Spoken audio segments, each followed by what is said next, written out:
Right, it's basically a football debate show for an hour and it's all about you. So all you need to do is get in touch, use the hashtag PL Tonight to share your thoughts. Stephen Manaman is with us, already corrected me. What did I call the show just before the break? BT Sports Score. BT Sports Score. And within about 2 seconds. Which is hard enough to say anyway. Isn't it? Oh, how's your throat? It's okay, actually. It's okay. Only just? It's okay. Well, we'll find out. Okay. I just don't have to shout. Robbie does all the shouting. No one else needs to shout when Robbie's in the studio. We could just... I didn't know you were called you. What? You said it's all about you, the show the fans, rather than you were called you. I got it. It's all about you. Oh, he does jokes as well. Let's have a look at the headlines from today, because it's been a cracking day in the Premier League for Crystal Palace. Look at that photo. Look at the joy on her face. Finally, 3 points on the board. And not only that, it came against the champions as well. So that's the first headline for us today. Jose Mourinho. We'll be asking the question during the show this evening. That man is employed to win points, win matches. He got 3 trophies in his first season at Manchester United. Is he just doing what he's paid to do? Does it matter how he plays football? We'll discuss that throughout the programme. And Seventh Heaven, we'll talk about how utterly brilliant Manchester City are as well. So thoughts on any of those topics and anything else, then join the debate. Use the hashtag PL Tonight. We'd love you to get involved in the show. But let's just sort of finish off this conversation that we were having about Watford and the penalty incident. It's going to be very interesting, as Martin says, to find out what this panel are made of, because Robbie's made the point, this isn't a blatant dive in Robbie's book, because there's a tiny bit of contact and the players are rubbing alongside each other, they're next to each other. Very much so. In commentary, I didn't think it was a dive. I thought it wasn't a penalty, but at full speed, straight away, even I had to see a couple of replays to see if the left leg did come across and bring him down. In effect, it didn't. But it certainly didn't look like a dive. So it'll be interesting to see if someone stands But that's why the referee gave a penalty, probably, because it didn't look like a dive. Exactly, but we have the benefit of the replays, and there's not enough contact for him to fall. We've got replay, of course, slowed right down on the legs to see if there's a lot of contact. There was certainly contact further up above as well. Whether it was fair, it was a shoulder to shoulder. So there was a lot of contact to make him go to ground. Yeah. But I think you'd be a very brave man to say that was a blatant dive. So I'll be interested to see what the panel do say. I don't think it was a penalty. I think he went down far too easy. But to actually call him a dive, therefore a cheat, because we associate cheating and diving with like no contact and people just throwing themselves to the ground. I don't think that was like that, to be very honest. But I certainly don't think it was a penalty, and I think Arsenal were hard done by, because it did change the dynamic of the game. OK. He's building something special here. It's a shame in many ways that the incident that we've just spent 20 minutes talking about is going to overshadow what was a great performance and another 3 points for Watford. It feels like they're building something here, doesn't it? Yes, it's great to see what they're doing. I actually didn't think it was a great performance. I thought it was a great half an hour. I didn't think it was a great performance. I thought the first 60 minutes was woeful. I thought they were insipid. I thought they were toothless. And until he brought Troy Deeney on, it looked as if it was just going to peter out to a 1-0 quite boring victory for Arsenal. But they went a bit more direct, they went a bit more aggressive. We know his strengths, Troy Deeney, when he comes on. He gives the defenders more to think about than just free headers up the field. If Mertesacker won a header, the header bounced there because of the pressure Troy Deeney gave him, and I just thought that gave them a lot more impetus further up the field. So it was a masterstroke that he brought him on. He came on to 4, didn't he? I think they wanted to do that, because of what happened against Man City, and they wanted to, didn't want to get thumped again. He changed that around, and really in the end, I think the second half it was a case of, look, let's show what we're made of. Yeah. And they really did come out, and Arsenal really couldn't deal with it. I think the Welbeck going off was a big call for Arsenal. And then really Sanchez and Giroud coming on, they just didn't light the game up. But before the goal, before the Troy Deeney and certainly the penalty, they had a great opportunity with Iwobi. It was a lovely save from the goalkeeper, wasn't it? Yeah. And then we talk about the Ozil chance as well that you've already spoken about in great detail. So little things like that just change the makeup of the second half and the game eventually. Indeed. Well, there's plenty more football to talk about. It's been another cracking day in the Premier League. So let's do just that, starting with the biggest shock of the day. Palace and Chelsea fans, get in touch right now. Use the hashtag PL Tonight, because we're going to be talking about your two clubs after this. But first, here's Terence and Rory and their story of their day. So here we go, glutton for punishment, back to Crystal Palace for another perceived no-hoper, I guess. At least Wilfried Zaha's back today. Hopefully he can bring some magic that at least gets us a goal. Can we have a goal?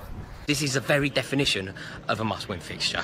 We dropped points against City, we weren't good enough, so we need to bounce back. And I think when you've played 7, won none, scored no goals, the last thing in the world you want is Eden Hazard and the champions turning up. Turns out I don't know what I'm talking about. I thought we were going to smash these today, and they were far too good for us. from the first couple of minutes, it proved that they were so up for it, and we looked lost. I think it's a disgrace that the board have let us get into a situation where we don't have a striker that our manager rates, and we're out of the title race in October. It's a new low for Chelsea Football Club. I mean, just when you think you've seen it all with Crystal Palace, you realise that you haven't. Somehow we've found a way to beat Chelsea 2-1 at Selhurst Park ahead of returning Wilfried Zaha.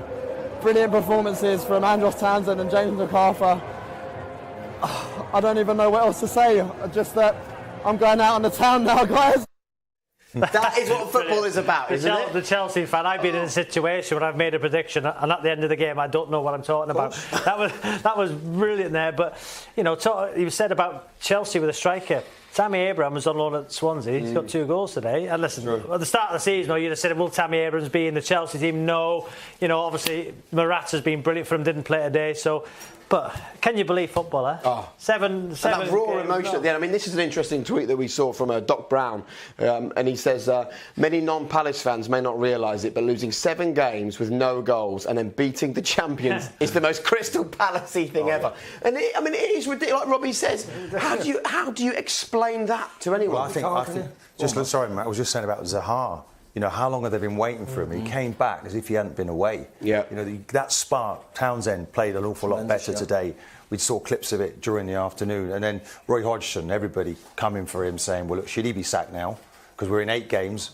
They haven't scored a goal. And boy, I mean, he'll be enjoying that tonight. And they're only 4 points now from safety, which is remarkable. Frank Lampard said on this very show last week, he thinks they're gone. And I turned to Stephen and Rio and said, agree or disagree? They both agreed.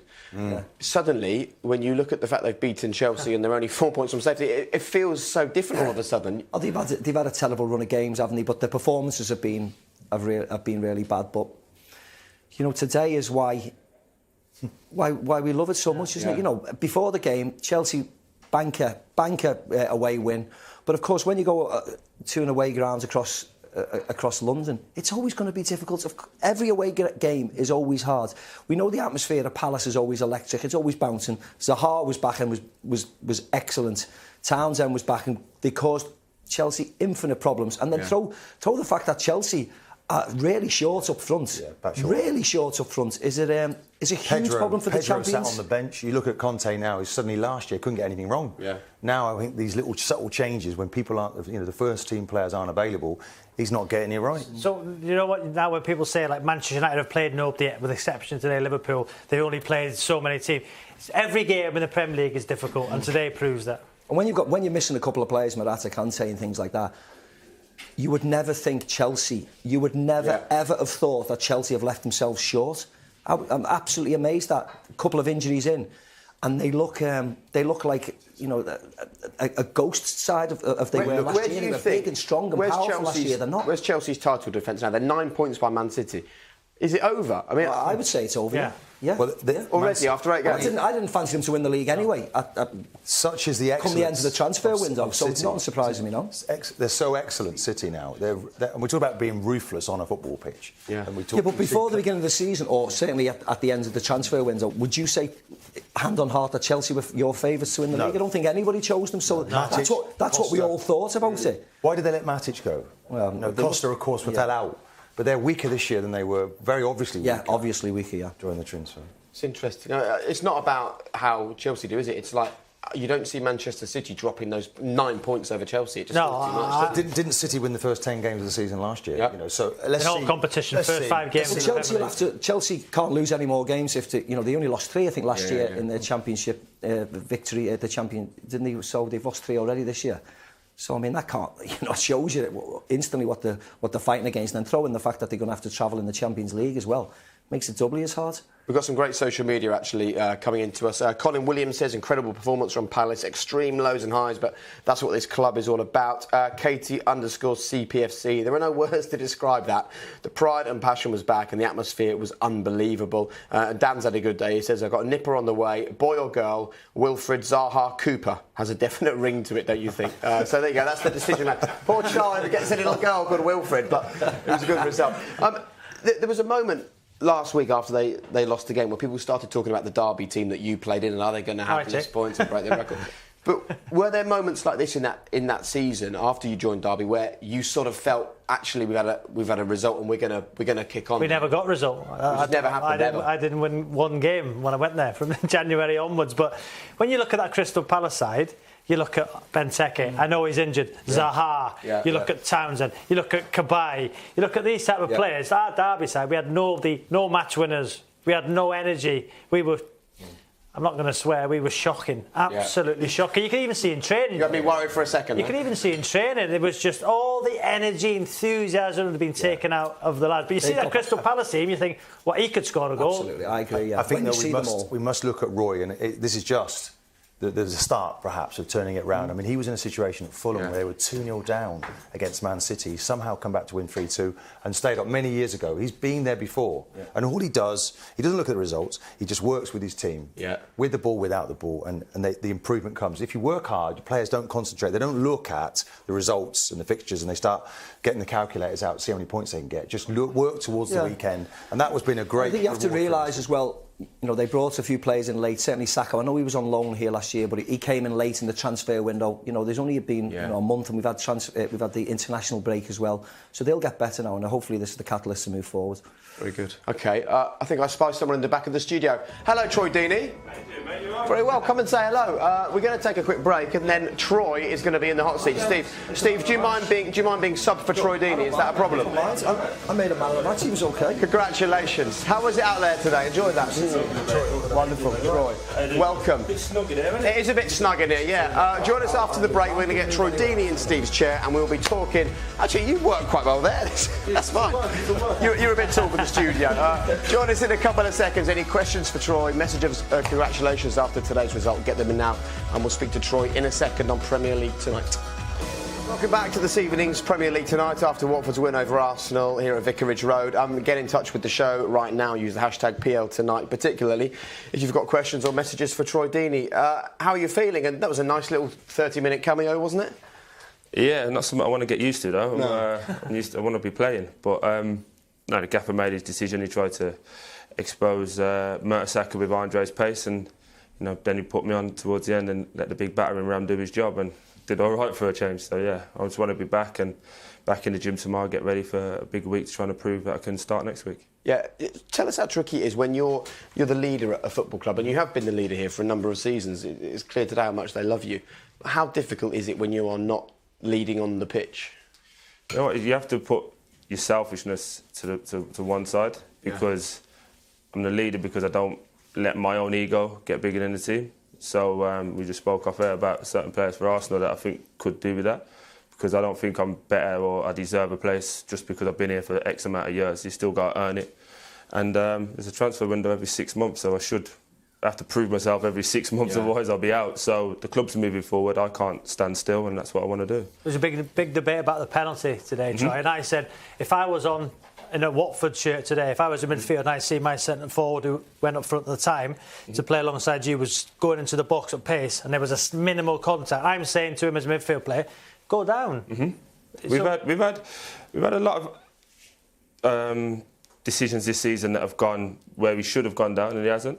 I think personally, full speed, I thought it was a foul, and I think if it was the other end, gives it and no one says a word.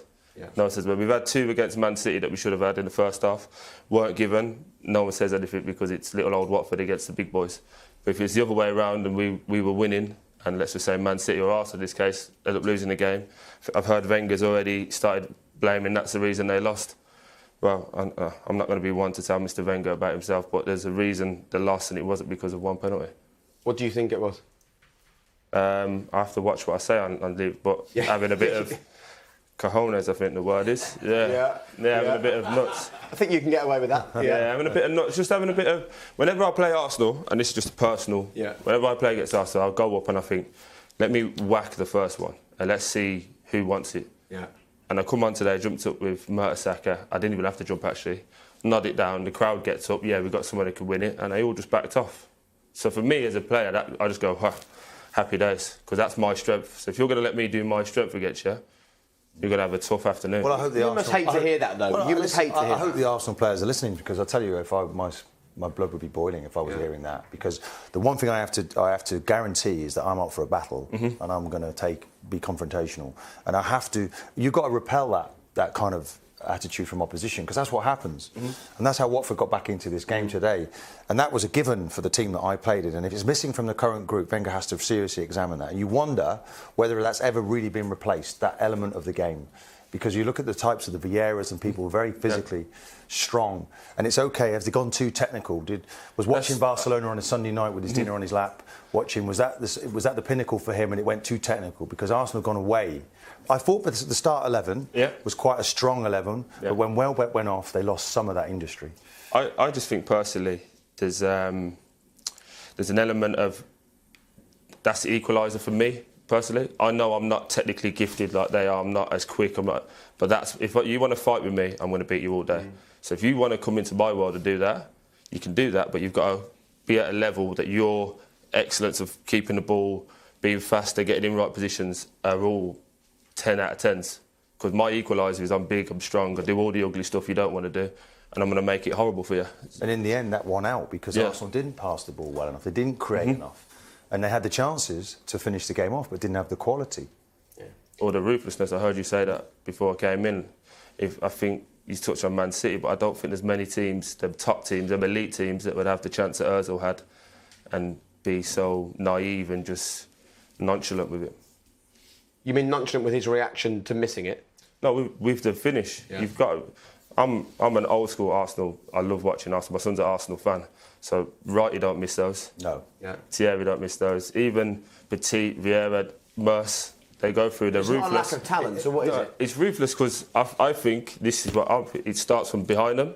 I think if they would have missed it when any of you boys were playing, you'd be like, hey, finish that. It's a mentality. He missed it and it was like, oh, we'll get another one. Unfortunately, this is the Premier League now and everyone's catching up, but you don't get another one.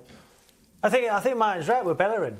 The reaction, even if there's hardly any contact there, if I would have been Bellerin then, or Martin, I'm sure, we'd have been and Troy, we'd have been going up to the referee. I'd have got a yellow card off the referee because for my anger and saying I didn't touch him, ref. Although there was minimal contact, it went down too easy. I'd be going mad. Does it start with a niceness? You know, I remember George Graham saying to me when I first came to the club, "You're too nice.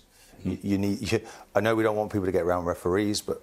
You know, you have to compete for every single decision, every tackle, you scrap for everything. And it seemed that Bellerin was a little bit too accepting of that. I'd have gone berserk. It's the fine margins, isn't it? We speak about the 1% in football. But if your opponent knows, and you're telling us, you know, if you know this, the rest of the Premier League know it. Yeah, you keep working hard, you'll overcome Arsenal because they're not able to fight for long enough. Look at the losses. I've worked for the loss of Stoke as well, already away this year. So that shows that these so-called people look at us as the lesser team, but we're looking at Arsenal now that we can beat you. We don't go there with that aura, that fear anymore. What was Marco Silva's message ahead of this game, both in the week and in the dressing room before? Obviously, we changed formation, so he's trying to get the tactical side over it. At half-time, to be fair to him, he let the boys have it. He wasn't happy at all. We showed him too much respect to try to out-football Arsenal. And it goes back to what I said, the equaliser is, they're always going to be better than us at that for the next foreseeable future. So we need to go and get in their faces, play to our strengths, get Richarlison the ball, let him get at people. He's good, isn't he? He's a good player, but when you've got someone with speed running at you, that's the defender. How good is he? I was really impressed. I think he can do whatever he wants, but we have to be careful. He's 19. He's a young baby. He's already been playing since the start of January, I think, in Brazil. So he's a baby. So if you look at the first 60 minutes, he wasn't quite at his normal high standards, but you've got to expect that. I say he's 19. You know, obviously, you're a current player, as we can see, and because the game's so fast now, you know, where is the line? Because we've had a big debate in here. Was it a dive? Or you're still talking about the penalty. Because I'm interested. Robbie is not moving on from this topic. I'm interested because Troy's a centre forward, and where is the line as a centre forward when you're sprinting to the box at full pedal like Richarlison was? Where is the line for you in your eye to think he's touched me there? I'm going to go over. I'm the wrong person. I'm a big boy. It hurts me to go down. So I've had numerous occasions where I've thought I've been bundled to the ground. There was one in the second half when Mertesacker come clean over the top of me. Now, I don't get those decisions, but the little whippets who get the little touches, they're the ones who go down, and it only takes a little touch to go down. And I'm not having it to dive. I know the kid is. I'm not having it to dive. I'm sorry. Tell us what he's like behind the scenes. Do you put your arm around him? Do you spend time with him? Yeah, you try to. Obviously, he's trying to learn the language. Yeah. Obviously, culture shock, moving from Brazil to London. Attitude? Great kid. Spot on. Wants to work. Loves the physical side of it. That was the only fear for me when he come in. You tend to put the Brazilian boys as flary and not really up for the fight. But he's the first thing he come on against Liverpool.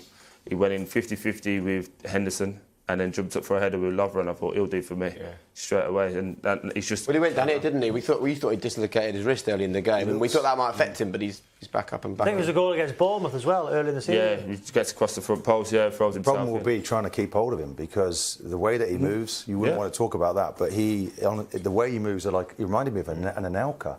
Yes, because he gallops and he takes players on. He's asking questions and he wants to score goals. Yeah, and every time he gets it, he's going that way. He's driving the team 50 yards up the pitch, and I think that's massive for any squad to have a player of that ilk.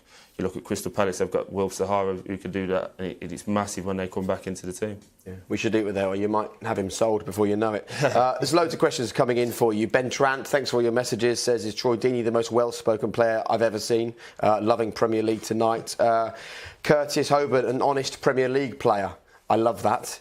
Troy Deeney is going hard on Arsenal tonight, says Manish Pandey. And Ken says, wow, Troy Deeney with some home truths for Arsenal right there. Nate says he played 30 minutes, got a goal, got man of the match, then stayed on the pitch to celebrate with the fans. I love that by Deeney. He's a class act.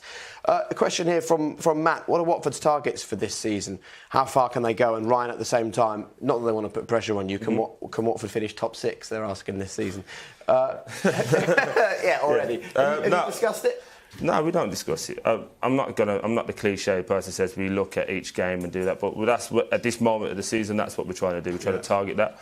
But I think we can finish top 10. I'm very confident in saying that. I look at the squad we've got. I look at the players we've got to come off the bench. Obviously, you had myself, Carrillo, Capu coming off the bench today. You had Ben Watson, and Will Hughes not even in the squad. We've got a massive quality within our team. We were surprised by Will not even involved, do it? That's just look at the competition with places. Who are you going to take out? So he knows his job is to keep working, and he's still a young boy as well. So there's a lot there to work with. But now it's the midfielders of now are not little players anymore. You've got to be robust. You've got to be athletic. You've got to be able to do everything. You can't just be a really good player, which he is, but you have to have. Troy, has things changed much on the training ground with this manager? How good is he? Because a lot of people are saying big things about the manager. Yeah, I'm a massive fan of him. Massive fan, not just with what's on the pitch, but the way he carries himself. Sets a standard, and literally last season everyone knows it was a bit toxic, wasn't it? Unorthodox is the word I'll use. But yeah, it was worked great. And obviously he come in at pre-season, and some people can go, right, this is the standard I want to get to, but because you've had this so bad, we'll get to here, we'll wait. He just went, this is what it is. I think we lost 3 people for injury in the first week. It's like, don't worry, you're going to have to catch up. Bosh.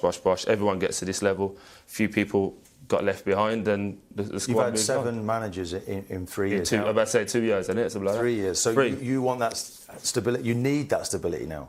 Yeah, we do. But also, I think if he keeps doing what he's doing, people are going to start asking questions, and you can't begrudge him to move if he's got a better offer. I'm not one of the people that say you should be blindly loyal to football, because football's not loyal to footballers. So it is what it is in terms of people coming and people going. And there's been so much talk about what's changed at Watford. Just tangibly give us the answer on a day-to-day level as a player here. What is different now to last? I mean, we came here and the atmosphere was not good under Mazzari last season. It was toxic. So what's changed for you, though, on a day-to-day? The clearest one is you've got a manager that you can understand. For a fan's perspective, if he speaks English and he's saying this is what we're trying to do, it's very simple. Keep things simple, keep things clear. And the players have responded to him, the fans have responded to him, and obviously results always help. First game of the season, we get a 3-3 draw with Liverpool, last-minute equaliser. Great. Go away, win 2 on the bounce away from home, and everything's roses. So now he's given himself time, and now it's a case of just keep building on that. And I think when fans can see that everyone's giving their all for the shirt, that's the minimum requirement. And how have you played it so far, not being in? Have you pulled the manager aside? Have you gone in his office? Have you asked for a chat? How do you deal with it? I haven't had to. That's what I mean. Honestly, again, he told me I was rushing back for the Liverpool game. Obviously, I had an operation in the summer. And he said, look, we've just brought Andre in. Have an extra week, but you'll be back in the squad next week. It's just keeping me in the loop, so I don't have to think about it myself. I don't, oh, is he not picking me because I'm not fit? Oh, does he not like me? And it's a clear communication is massive for any player. These guys are telling you. That's the most important thing. As a player, there's nothing worse. Why am I not playing? Why am I not in the squad? So that, I've had managers like that. I've had managers who don't say why you're not playing. Yeah. There has to be a plan for every player, and you have to meet the needs of every player that you possibly can. And I think it helps. He's played the game himself, and he can actually keep an eye on things. And yeah, I think he's destined for big things. You're hearing lots of stories coming out. I was listening to Michael Owen on this programme a few weeks ago, and obviously clearly he's spoken to the players. There's good noises coming out, and the most important thing is the results. And everywhere he goes, he nearly turned it around at Hull. I think he won 6 out of 18 games there when they were going nowhere. He just missed out, and he's certainly doing big things here. There's a few more questions coming in. Matt says, great performance in the studio and on the pitch by Troy Deeney tonight, a true Watford legend. Adam asks, who's the toughest team you've played this season? It'd have to be City. Yeah. Obviously, it was a strange game when you look. I'm a weird guy. I watch the games back like 20 times and I try and pick holes and everything. Right. Yeah, I want to be a coach, so that's what I'm trying to do. And you watch it, not your performance, but the whole team. My performance. I watch what I did bad, mark myself, that kind of thing. And everyone in our team had 7 out of 10s, but we lost 6-0. Yeah. What did you have? Me, I was come on for 15 minutes. I was a -6. You were a 10. You gave yourself 10. I was a -6. -6. No, but we played really well, but just the way they move, it's very difficult to close on one side because you've got Kevin De Bruyne might be at right back, but then Kyle Walker's right forward, and you're like, how do you plan for that? And the way they're playing at the moment is just frightening. Absolutely, and you saw their result today.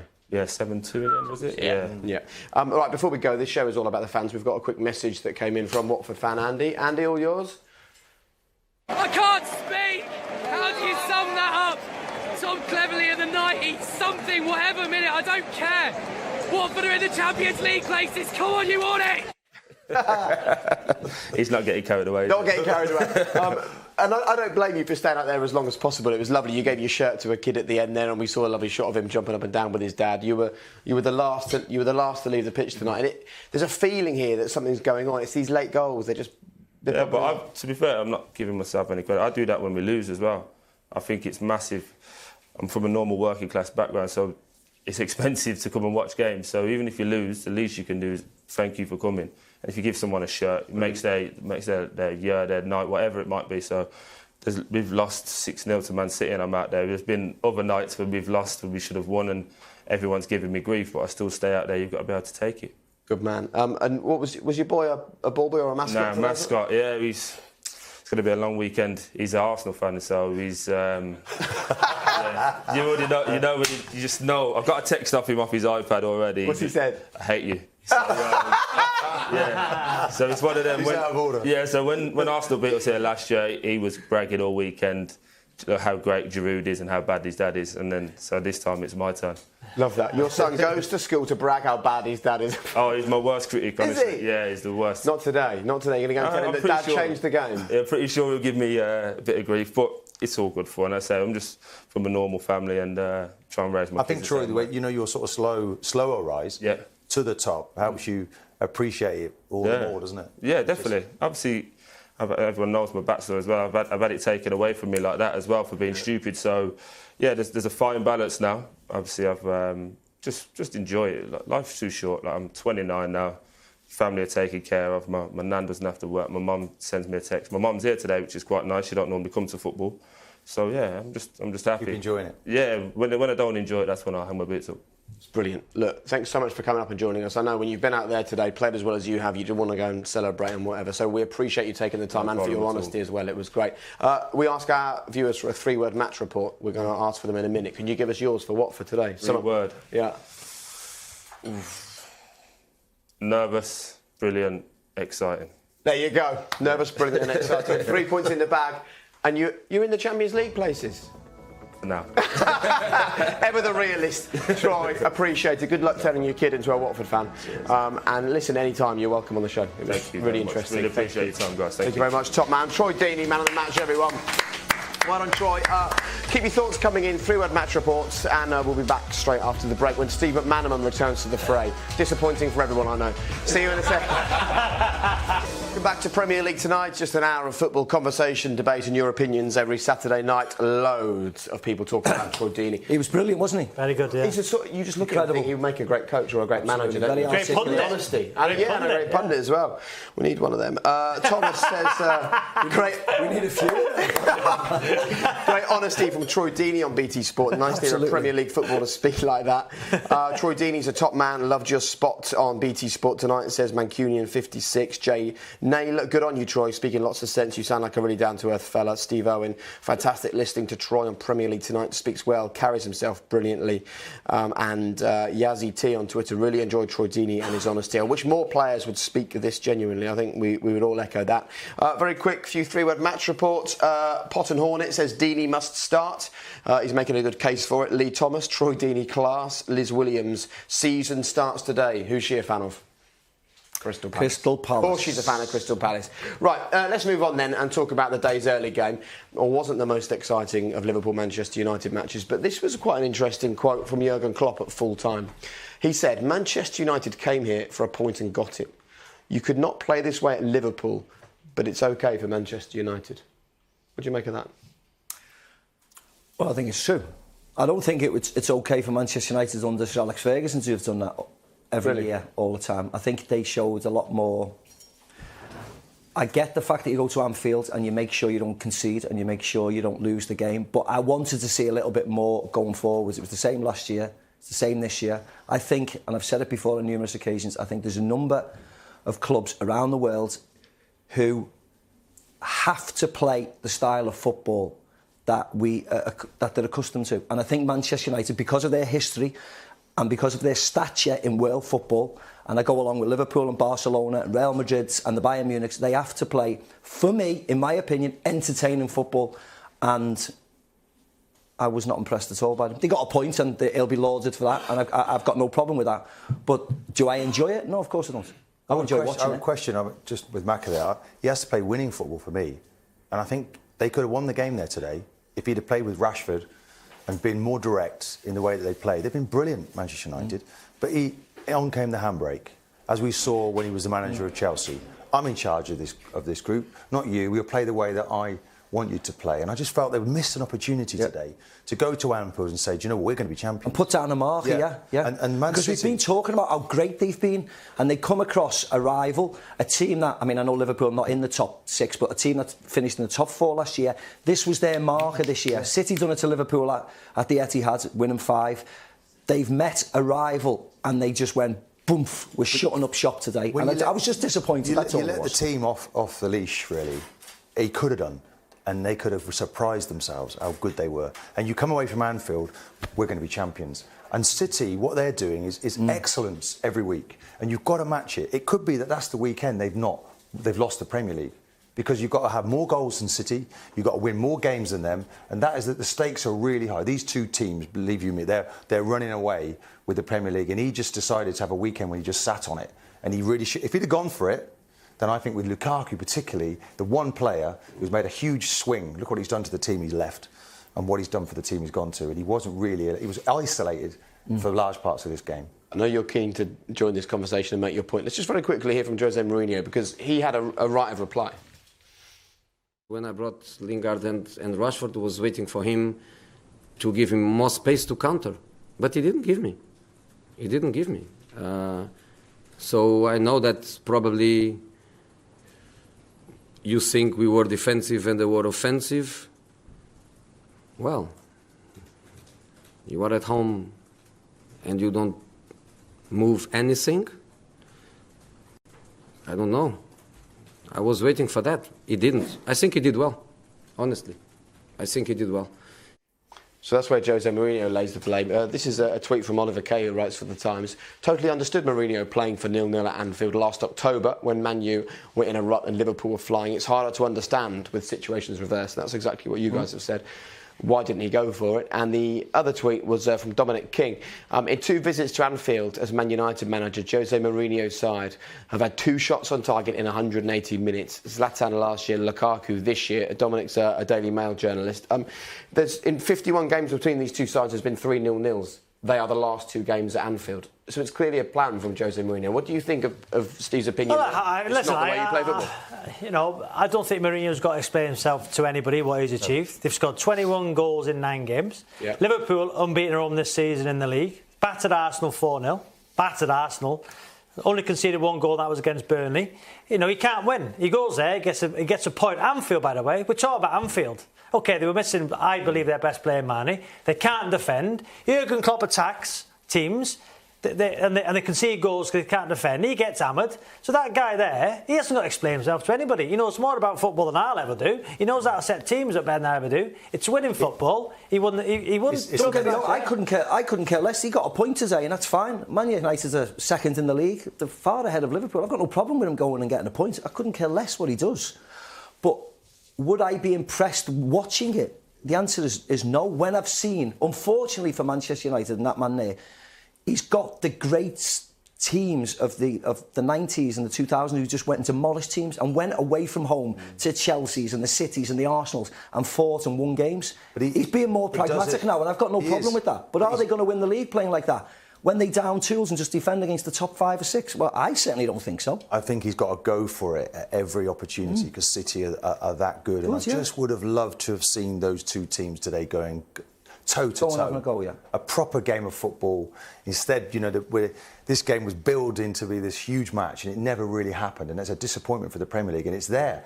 Now, when they come to play City, will they be able to do that? Will they be able to put their foot on the game in the way that they can? Because Chelsea tried to do that and couldn't. So let's see what happens. Obviously the head-to-heads are going to be important between these 2 teams. We're not going to write everybody else off in the Premier League, by the way, because you've got Spurs now coming back into it. Looks like Arsenal now are certainly out of it, that's for sure. But Manchester United miss an opportunity today, really, to say to themselves. Because when you go to an Anfield, as I did with Arsenal, and you win there, it grows within you, we're going to do this. It's a bit of a damp squib, isn't it, this fixture, unfortunately. It has. We have a big build-up and, isn't it going to be great? And actually, it's not, because last year was poor. The year before that, I think United won 1-0 and it was a poor game. It's actually not a great game anymore. They just nullify each other. Yeah. Saying that Lukaku had the best chance of the game. Yeah. And if he'd have taken it, what would we be saying then? After the break, we're going to be asking, which player do you miss the most from your football club? I think the boys have all got an opinion on this, and I'm sure you have as well. We asked it earlier on social media. Loads of people have been saying things from Sigurdsson to Walcott, to Robin Van Persie. Get involved with us right now. Which player do you miss the most from your club for the final part of Premier League tonight? See you in a second. Welcome back to this evening's Premier League tonight. It's time to talk about Manchester City. As you can see, they're all excited. Really, I love a bit of Braden Bent on Premier League tonight. I mean, at the moment, they're the antithesis of Manchester United in terms of the way they're playing football, aren't they? They are just brilliant. Yeah, I watched a lot of it. I don't know whether the lads, because they came up to the studio, but they went 3-2 at one stage, and you thought, oh, this is getting a bit interesting. And then he just ran down the other end and went goal, goal, goal. Yeah. I mean, Kevin De Bruyne was out of this world and came off. He brought him off just to save him for the Napoli game during the week. But they are absolutely frightening at the moment. Talk about options that they can bring on to score goals. Everybody joins in the party today. Some of De Bruyne's passes, you could almost have a team of engineers out there for an hour looking at the angles that he's producing in a split second. He can find gaps and openings that just don't exist. He really is. How good is he becoming? I mean, he's starting to nudge towards that world-class conversation, isn't he? Didn't someone say that once? De Bruyne is world-class. Yeah, I did, yeah. Who would that have been? No, I said I wouldn't pay to watch him about 2 years ago. I'm joking. Yeah, but listen, I'm not allowed to change my mind or get hammered on social media. Oh, now I've said I think he's the best midfield player in the world at this minute in time. Yeah. Would you pay to watch him now? Of course. Macca said there's passing. Some of the passes for those goals today. You listen to the boys on BT Sports Score, I think it was Jermaine Genius's game, saying about his passing. World class, best midfield player in the world. The frightening thing is, sorry, Matt, is that they bring a couple of superstars off and then a couple of superstars just walk on and just join in. Instantly just join in. There's not like 10 minutes of getting involved in the game. They just come on And they've really missed Aguero as well, haven't they? And I think he's coming back shortly. I mean, it is phenomenal what we're seeing. They are taking the game of football to another level. And we've got the Champions League coming up as well now, haven't we, in midweek? And it really interesting to see how they do on all fronts, because it's a representation of our Premier League. And maybe the Premier League now is getting much better. Well, and can we now finally compete against the Real Madrid? We'll see how they are against Napoli, because they're playing well, aren't they? They've got a game tonight, haven't they, against Roma, but they're playing well. It'll be a different type of game, because everybody knows their strengths now, Manchester City, aren't they? And there is a strength. Benjamin Mendy tweeted, De Bruyne has more assists in one game than most of us in our entire careers. Too good. Incredible. Like, you can put your earpiece back in, because I'm not sure how useful it is when it's halfway up your head. And it was back in. It keeps popping out. So frustrating. We need to talk to the engineer about my earpiece. But Is it you, Joe? Is it you? Right. Let's talk for the final few minutes of this evening's Premier League tonight, which has been great fun. We're going to talk about players you really miss. I'll get your thoughts in a moment, but first, as always, it's about you. So which player leaving Leicester City has caused the most problems? Has to be N'Golo Kante. It's been devastating since he's left. I'm a sentimental old soul and I still miss John Barnes. But bringing it up to the modern day, it's hard not to regret letting Harry Kane go as a youngster. What he'd do for Watford up front these days, anyone's guess. Luckily for Watford, we don't need him because Richarlison's on fire. Come on, you Wards! Georgie Kincladze. What a player that he was. He was my hero back in probably 95 when he first came to City. £2 million. When you look at that fee now compared to the fees that are going around for a player of his talent, well, you'd probably just be able to buy Messi's shin pads with that sort of figure. Last week, Ricky Lambert announced his retirement from football. And my word, Southampton could do with a player with him right now. It will have to be Marcus Stewart. What a player he was. Easily the best player I've ever seen playing for Huddersfield Town. Flying towards promotion to the Premier League, we went and inexplicably sold him. Town went down to Division 2 and then down to Division 3 after that. We spent 20 years trying to get back to where we were when we sold that guy. So Nate says Steven Gerrard, and Potato says it's Sir Alex Ferguson retiring. Potato. That's, you know what social media is like. Steve McManaman says Carpo, the player we missed the most at Liverpool. What about you guys? Was there ever a player that you played with and you heard a rumour they were leaving, and you just thought, I can't let this person go. I got to keep them here. Christoph Dugarry at Birmingham. You know, that season he comes second in Player of the Year. He was absolutely fantastic. Did you speak with him? He tried to, yeah, but you know, he'd won the World Cup. He come to Birmingham, helped keep Birmingham up. You know, a legend, and he was that good. He was second in Player of the Year.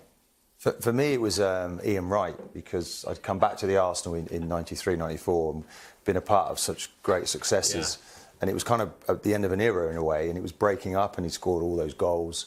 And it was, yes, Anelka had come in and we knew the successor was there, but Ian was like Eddie Murphy in the dressing room. I mean, it was laugh a minute. It was great fun to be around. And when he left, I thought, you know, this could change. Yeah. We were okay. We did all right after he went, but it was a great person to be around. There was no person I thought we were desperate to keep, but like Martin's just said there, I think the characters in the dressing room, and I always, you know, would say someone like Robbie Fowler at Liverpool, or Steven Gerrard at Liverpool, or even Jamie Carragher at Liverpool, that character of being, you know, a Liverpool-born player in the team, driving the dressing room forward. I think players like that nowadays, John Terry, even at Chelsea, the lads at Man United, Scholesys and the Nicky Butts and all that, I think they're the heartbeat of the dressing room, and I think they're more sorely missed than most people, certainly for me. And when you hear that a really good player is leaving your team, leaving your dressing room, how much is it a sort of selfish thought from a player where you're thinking, I don't want this guy going because I play in a better team with him? Well, I remember the Nevilles when Overmars left Arsenal, and they were delighted. I remember England get together, Gary was saying, thank God he's gone. And that's when it hurts you. When you lose a player of that calibre. And Mark Overmars was almost as if you never saw him travel. It was like someone picked him up and put him there. He was so quick. Yeah. And honestly, an absolute outstanding talent. And one by one, you're losing these guys, and can you still be as strong? Like Manu Petit was another great player. But you have to move on, and you have to embrace the next man that comes into play. Talking of moving on, go on, you got 5 seconds. What about you as a fan of Norwich? Darren Huckabee. Just Darren